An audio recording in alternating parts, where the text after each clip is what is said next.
বিগত 2024 সালের 5ই আগস্ট ছাত্রতা এক অভূতপূর্ব অভ্যুত্থানের মধ্য দিয়ে দীর্ঘ 16 বছর ধরে যাদের ঘাড়ে চেপে থাকা ফ্যাসিবাদী হাসিনা সরকারের পতন ঘটে। কোটাবিরোধী আন্দোলনের থেকে শুরু হয়ে এই আন্দোলন এক পর্যায়ে ফ্যাসিবাদ বিরোধী আন্দোলনে প্রচন্ড আন্দোলনের রূপ নেয়।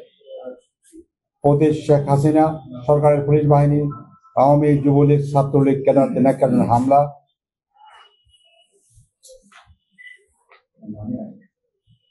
গুলিতে আন্দোলনের নিরস্ত্র ছাত্রতা রক্ত ঝরতে শুরু করে। 16 জুলাই রংপুরে শহীদ আবু সাঈদের উপর গুলির দৃশ্য বিবেকবান মানুষের প্রচন্ড ব্যক্ত করে আন্দোলন তীব্র আকার ধারণ করে। সারা দেশে শহীদ আহতের সংখ্যা দ্রুত বাড়তে থাকে। এক পর্যায়ে 5ই আগস্ট আহত মার্চ পর ঢাকা কর্মসূচির মধ্য দিয়ে পতন ঘটে স্বৈরাচারী হাসিনা সরকারের। লাখো ছাত্র জনতার সাথে একটি জনপ্রতিনিধি সংগঠন হিসাবে খেলাফত মজলিস ও এর সহযোগী সংগঠন বাংলাদেশ ছাত্র মজলিস, ইসলামিক যুব মজলিস, শ্রমিক মজলিস ও শুরু থেকে আন্দোলনের সক্রিয় ভূমিকা পালন করে। আন্দোলনে প্রায় 2000 আন্দোলনের শহীদ হয়েছেন, আহত হয়েছেন প্রায় 30,000 মানুষ। শহীদ আহতের তালিকা রয়েছে স্কুল, কলেজ, মাদ্রাসা ছাত্রছাত্রী, শিক্ষক, নারী, শিশু, শ্রমিক, রাজনৈতিক নেতাকর্মী সহ অসংখ্য সাধারণ মানুষ। আমরা সকল শহীদের মাগফিরাত ও আহতদের দ্রুত সুস্থতা কামনা করছি। প্রকৃতপক্ষে জুলাই থেকে শুরু হওয়া এই আন্দোলন 36 দিনের মাথায় 5ই আগস্ট তথা 36 জুলাই স্বৈরাচারী হাসিনা ও তার দূষরদের পলায়নের মাধ্যমে সফলতায় পৌঁছে।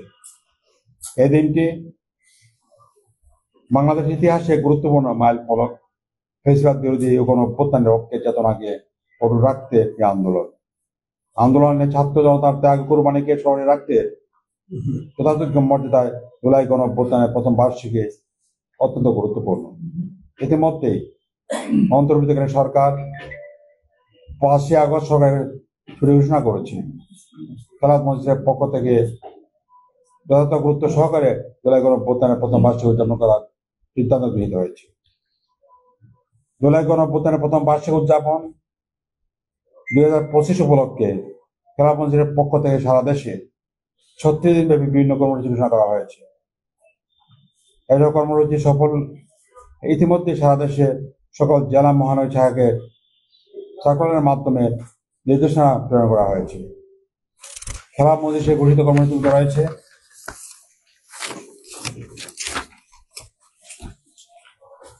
এক, মসজিদ, মাদ্রাসা সহ সকল প্রতিষ্ঠান দলীয় কার্যালয়ে জুলাই গণ অভ্যুত্থানের শহীদদের মাগফিরাত কামনা করে দোয়া মাহফিল আয়োজন করা।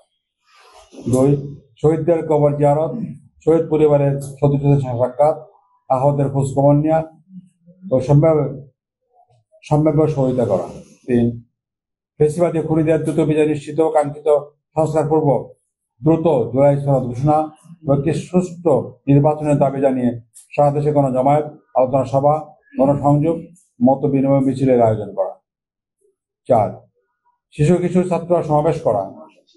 24 জুলাই গণঅভ্যুত্থান নিয়ে কুইজ, চিত্রাঙ্কন প্রতিযোগিতা, দেয়ালিকা প্রকাশ, আন্দোলনের ভিডিও প্রদর্শনী, সাংস্কৃতিক অনুষ্ঠানের আয়োজন করা।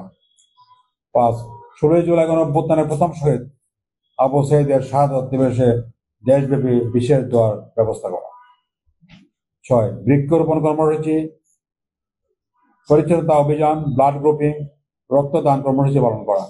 7, পোস্টার, লিফলেট, ব্যানার, ফেস্টুন প্রকাশ ও দেয়াল লিখন করা। 8, 5ই আগস্ট হাসিনার পতন দিবসে রাজধানী সহ সারা দেশে গণসমাবেশ, আলোচনা সভা ও র্যালির আয়োজন করা। 1 জুলাই থেকে কর্মসূচি শুরু হলো। এসব কর্মসূচি ঐতিহাসিক জুলাই গণ অভ্যুত্থানের ফ্যাসিবাদ বিরোধী জনকে জাগ্রত আশা করা যায়। অক্ষতভাবে এসব কর্মসূচি সকলের প্রতি উদাত্ত আহ্বান জানাই।